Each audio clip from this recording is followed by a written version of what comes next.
Hello, everyone. My name is Michael Moran, and I'm the author of the superhero novel, Believers. Today we'll be reading chapter 3 of the novel, and I'll share my screen for you so that you can see what I'm reading. All right, so here we go. Chapter 3, Lost and Found. Who is that kid? A boy asked. Is he sleeping? A girl asked. Maybe he's daydreaming. Shush! He's looking this way. Wait, why are his eyes closed? That's weird, another girl said. How come he's not working? Another boy asked. Is he already done with the vocab packet? I'm only halfway through. He's the teacher's pet. A total nerd with straight A's, the group leader explained. That makes sense. I dare you to go talk to him. One boy challenged him. No way! Guys, he's coming over here, one girl said. What, do you think he heard us? Everyone whispered. It was a typical 11th grade English class in the year 2016. Some kids worked hard, others played around or waited for their friends to finish and copy answers. Jerry always finished first and waited quietly for everyone else to catch up with him. He really liked helping people, but other students rarely asked him for assistance, so he relaxed and listened to sounds in the room. Each whisper, pen tapping, desk kicking, and other random noises flooded Jerry's ears. He soon overheard a group of students talking about him. He stood up from his chair, walked over to the group, and said, Do you guys need any help with the vocab packet? Most of the students in the group looked at Jerry as if he was a weirdo and said, nope. Are you sure? I finished my work early and don't have anything better to do, Jerry said as he tried to gain their trust. Unfortunately, most students in the group ignored Jerry, hoping he would get bored and walk away. However, Cynthia, a female student sitting next to the group, said, Actually, I could use some help. No problem. Let's take a look, Jerry happily replied. Cynthia was working on a vocabulary packet and had trouble understanding a few words. Jerry knelt down next to her desk, studied the words, and gave examples of how to use them in sentences.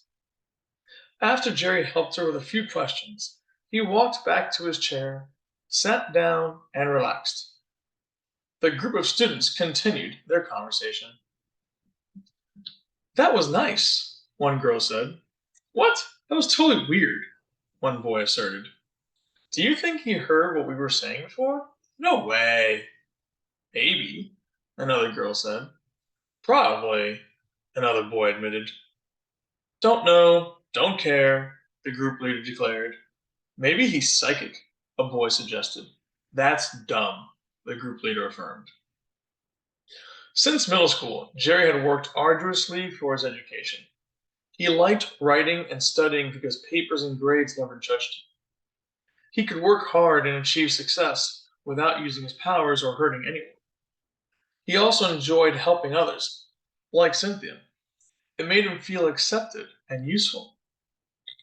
As a result, he became extremely studious and soon surpassed his fellow students. Learning became automatic, reading and writing became second nature, and school became fun instead of a chore.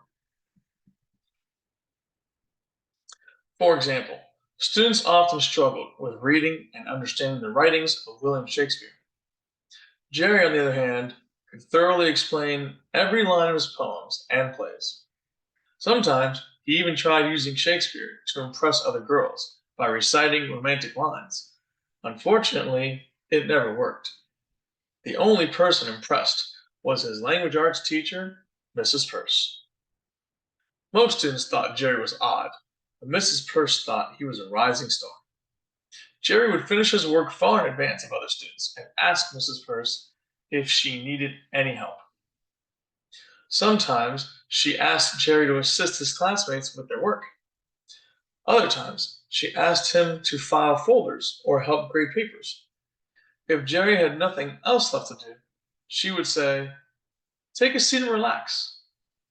Every once in a while, she would peek at Jerry to see what he was doing. He liked to sit at his desk with his eyes closed, but never sleeping. One day, Mrs. Purse stopped her work and walked over to Jerry.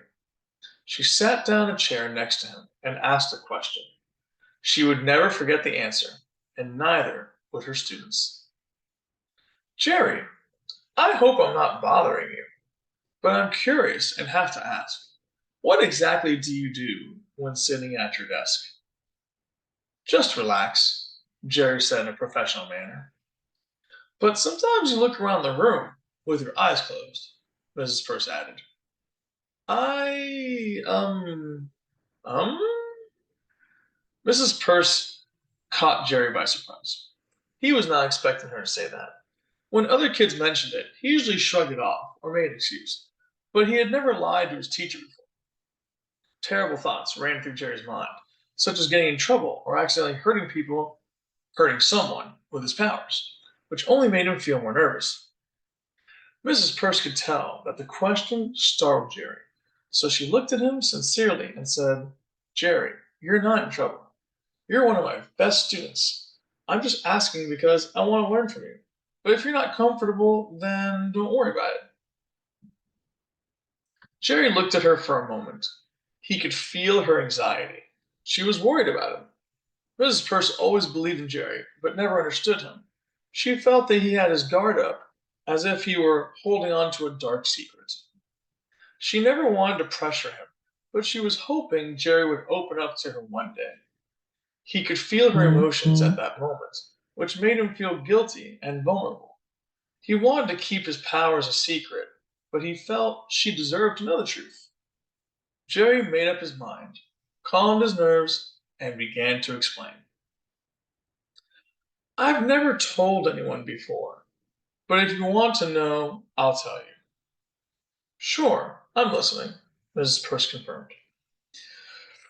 Jerry took a deep breath and said, when I sit at my desk, I close my eyes and relax for a few minutes. Slowly, all noise and distractions disappear until I feel at peace. Then I start testing myself. What do you mean, Jerry? Mrs. Purse asked worriedly.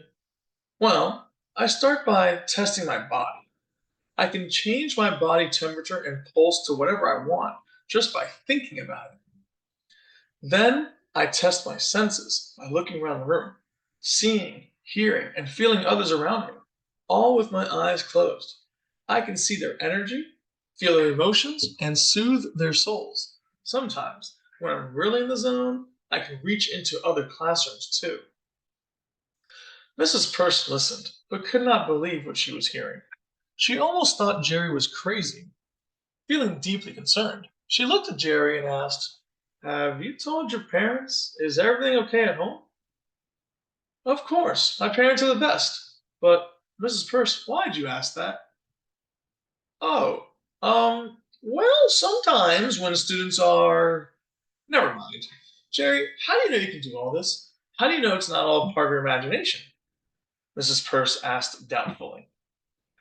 Mrs. Purse, I've always believed anything is possible, Jerry explained. One time, I was stuck at the hospital overnight with a collapsed lung and was plugged up to a bunch of machines. They monitored my pulse, temperature, and other things. I got bored, so I started meditating in bed and changing all the numbers on the machines with my mind. I accidentally set off an alarm when some of my numbers went too low, and a nurse came running in with chest paddles. I got nervous and scared, so I started laughing, and she began cursing in Spanish. Mrs. Purse could no longer take it. She thought Jerry was lying or making a fool of her. This conversation was the last thing she expected from him, and she did not want to hear another word. She stood up and said, Jerry, I think I've heard enough. I'm really going to have to. At that instant, the school bell rang loud and clear, yet nobody moved. Every student in the classroom stared at Jerry and Mrs. Purse, not saying a word, as if waiting for their conversation to continue. Jerry, however, began frantically gathering his belongings. Thank you, Mrs. Purse. I have to go to my aftercare job at the elementary school. Thank you again for talking with me. Have a good day, everyone, Jerry replied as he rushed out of the classroom, feeling embarrassed and full of regret. He thought Mrs. Purse could handle the truth, but he was evidently mistaken. Cynthia saw what happened and felt bad for Jerry. After he left, however, the class erupted with chatter and laughter. Nobody believed Jerry. They all thought it was a joke or a prank. Cynthia, however, was not convinced. There has to be more to it. Jerry isn't a joking kind of guy, she thought to herself as she walked out of the classroom. Her thoughts about Jerry continued bothering her all the way to the school parking lot. On entering her red sedan to drive home, Cynthia's curiosity peaked. Her desire to know the truth was burning inside her like a blowtorch. She could not go home without getting answers. Feeling determined, she visited the nearby elementary school. There was a giant mural of a lion at the school entrance. Cynthia noticed it and felt slightly more courageous as she walked inside. It was not hard to find Jerry.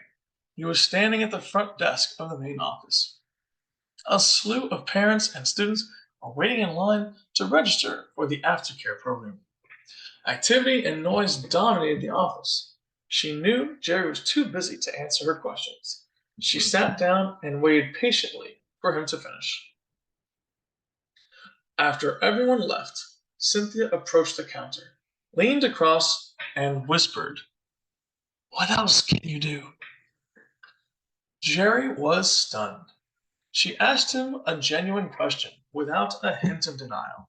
He could feel her emotions. She firmly believed Jerry was special.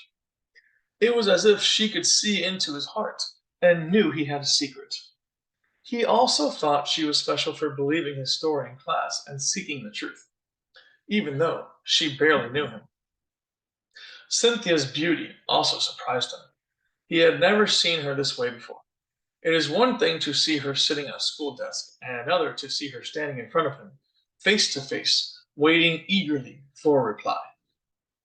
Her long brunette hair, smooth tan skin, soft wide eyes, and unwavering expression weakened Jerry's resolve.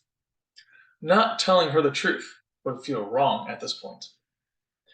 Jerry sighed and said, "I'll tell you, but not here, and not now. If you really want to know, come to my house after work. I'll be home at 7 p.m." Was that a pickup line? Cynthia thought to herself. She was not expecting an invitation to his home. She also was not sure of Jerry's intentions, but that made it more intriguing, and she had to know the truth. Cynthia took a leap of faith and replied, "Okay." Not sure of what to expect. She wrote down his house address, smiled, and left the elementary school with a feeling of anticipation.